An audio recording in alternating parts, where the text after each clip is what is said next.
حضرت علی فرماتے ہیں بے شک دنیا و آخرت کی مثال ایسے ہے جیسے ایک شخص کی دو بیویاں ہوں، ایک کو راضی کرتا ہے تو دوسری روٹھ جاتی ہے۔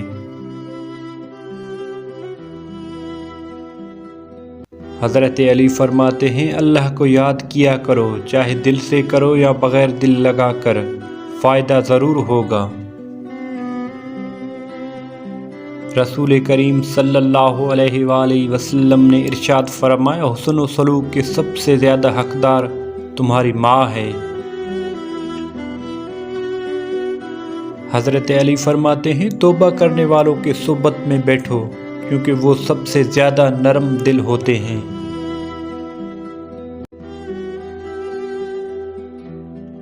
حضرت علی نے کیا خوب بات فرمائی، نفس کے چکر میں پڑ کر انسان سب کچھ بھلا دیتا ہے اور ایک دن یہ نفس خود اس کو ہی مٹا دیتا ہے۔ حضرت علی فرماتے ہیں اپنے دوستوں کو اچھائی کی طرف نصیحت کرتے رہو، چاہے اسے اچھا لگے یا برا۔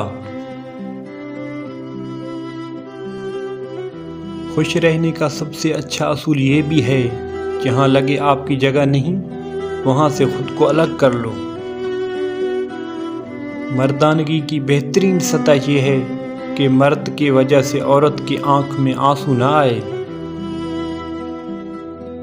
حضرت علی فرماتے ہیں رشتے خون کے نہیں احساس کے ہوتے ہیں، اگر احساس ہو تو اجنبی بھی اپنے ہو جاتے ہیں، اگر احساس نہ ہو تو اپنے بھی اجنبی ہو جاتے ہیں۔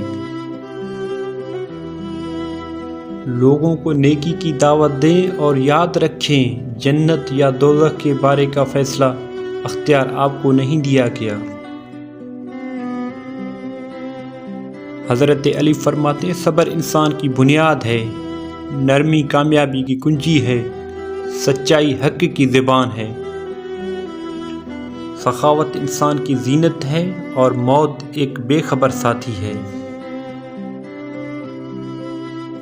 حضرت علی فرماتے ہیں اللہ پاک کا بنایا ہوا ہر شخص مکمل اور خوبصورت ہے، خامی اور کمی ہمارے اخلاق اور رویوں میں ہے۔ ایک دوسرے کے رزق پر نظر مت رکھو کیونکہ رب سے بہتر کوئی تقسیم کرنے والا نہیں۔